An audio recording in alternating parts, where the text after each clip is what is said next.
It was a dark night, and I was sitting on the floor in fetal position crying in my friend's dorm room. Because I had a secret I wanted to share with her, but I was so afraid. And I was so ashamed.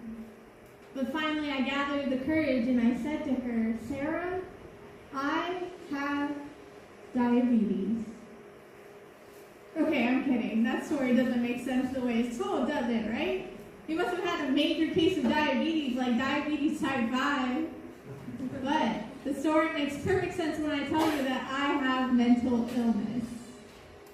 I have mental illness. I have something called schizoaffective disorder, which is a mood disorder with psychotic components, kind of like a mix between bipolar disorder and schizophrenia. So yes, you could say I won the genetic lottery.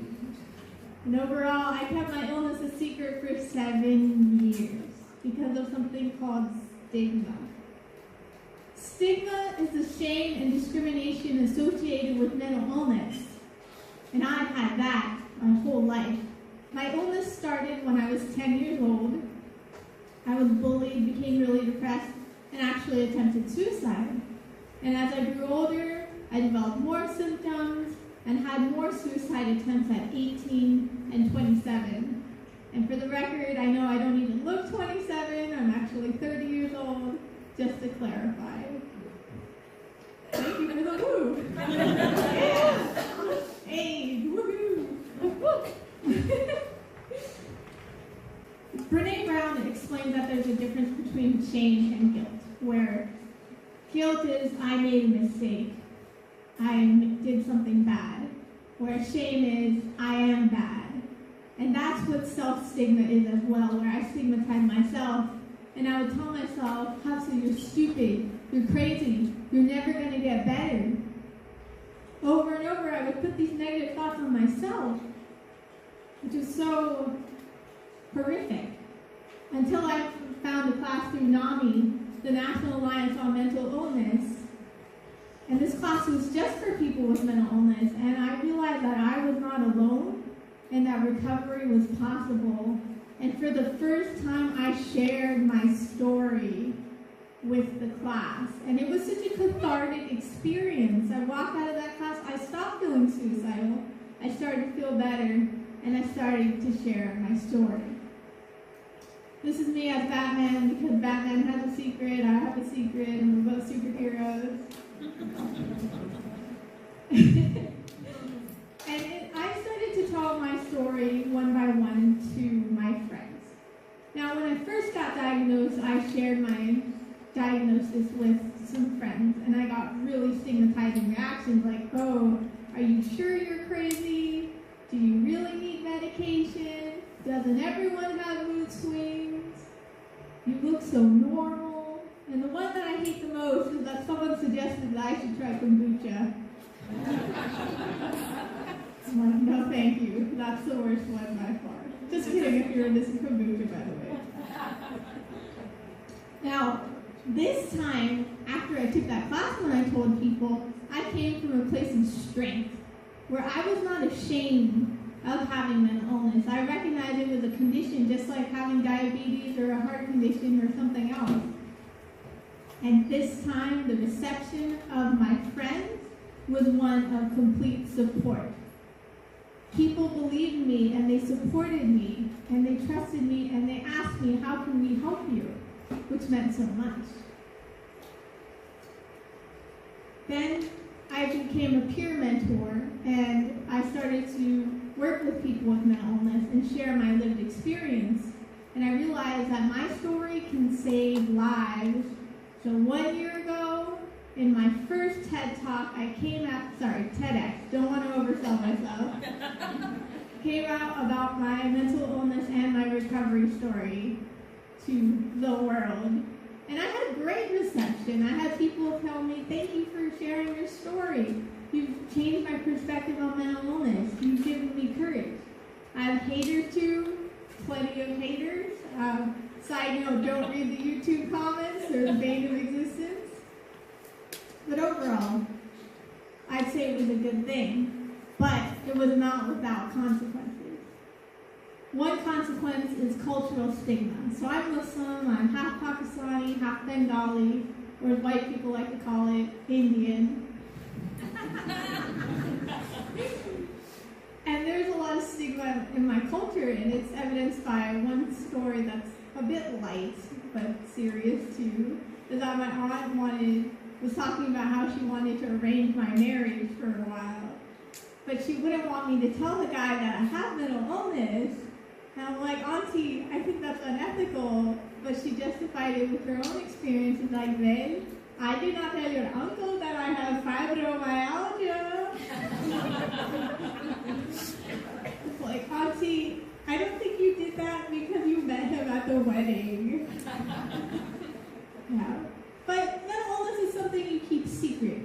You don't talk about it. You hide it. And my family was dismayed when I came out about having mental illness to the world.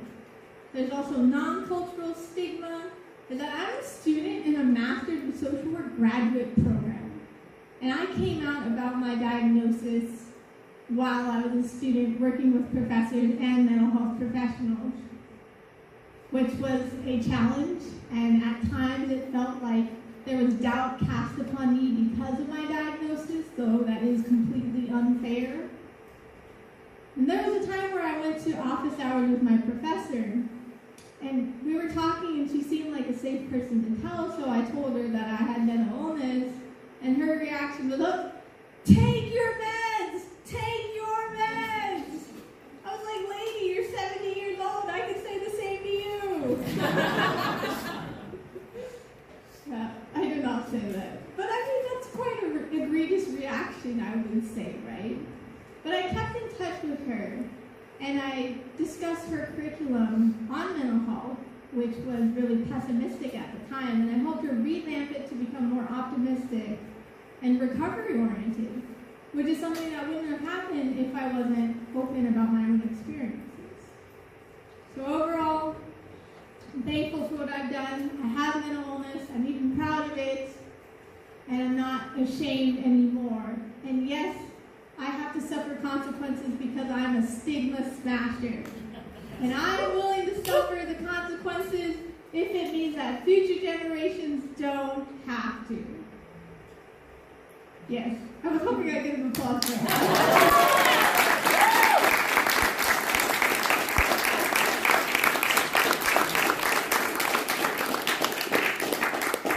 Pandering, it works. Now, I'm not the only one. Mental health is a hot topic right now, and people are coming out about their experiences. Actors are coming out, musicians, comedians, TV shows and movies are incorporating mental health into their plots. And for one thing, mental illness is really common. 43.8 million adults in America experience mental illness in a given year. That's 1 in 5. That is very common. Not only that, there were the recent suicides of Kate Spade and Anthony Bourdain, which were tragedies, absolute tragedies. But a positive side effect is that people are talking about suicide and talking about mental health. In fact, in 2016, 45,000 people died by suicide. Note that I say died by suicide instead of committed suicide, so I don't use stigmatizing language for something that's not a crime. That being said, I say that it is time to start the conversation about mental health. And more importantly, hold up. I'll ask for the applause break. Don't worry about it. All right. It's time to have a conversation about mental health, and it's time to listen. In fact, Prince Harry and Oprah just released a statement that they're going to start a mental health TV series. And you know something's going to be big if it involves royalty and Oprah. It's going to be huge. You smash some stigma, you smash some stigma, you smash some stigma. Okay, I knew the high schoolers would get it. Memes, yeah, that's the thing. So it's time. Dr. Patrick Corrigan, leading stigma researcher at Illinois Institute of Technology, states that the most effective way of combating stigma is for ordinary people with mental illness to come out about having a diagnosis, and it's 3 times as effective as education alone. That being said, I can't tell you whether you should or should not come out right now, because that's a personal decision. But I can tell you that you don't have to come out to the whole wide world on YouTube, and you don't have to share your diagnosis. There are risks associated with coming out. One is rejection. You might tell your friend or family member that you have mental illness, and they aren't cool with it, and you lose a connection. Maybe your boss finds out that you have mental illness at work, and you get fired, which is highly illegal, but maybe a possibility. Your friends and family might disapprove of what you're doing and think that you shouldn't talk about it, and you might feel self-conscious if you're out, not knowing who knows and how people are responding to you. That being said, there are benefits as well.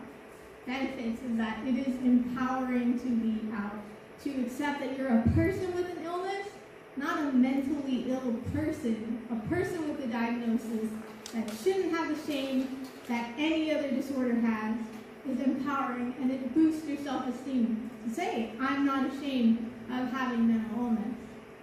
Not only that, it protects you against self-stigma. Like, if you're willing to say, I'm not ashamed, then you can't feel the shame associated with self-stigma. And lastly, and I think most importantly, it increases your support system, which is, for me, the most vital thing I have in my life right now.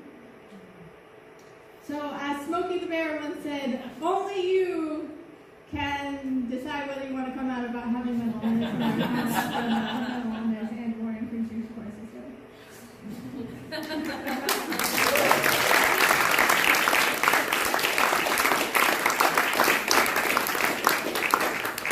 He's going to break a record for most applause breaks in the TEDx talk. Organic or inorganic, who knows? Now, if you are going to come out about having mental illness, I have some guidelines for you that come from a place of strength. Again, it's not something to be ashamed of, and if you talk to your friends and family without shame, that has a better reception. And it's not a confession. You don't have to share anything you're uncomfortable with or you're embarrassed about. Share something from the past and what's going on currently so you can show your progress or show the depth of the illness.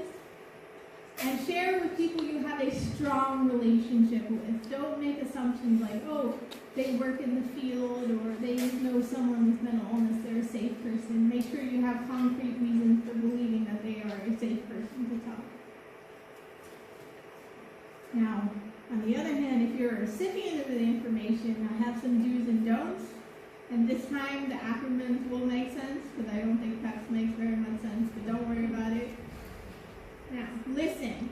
Take the person seriously.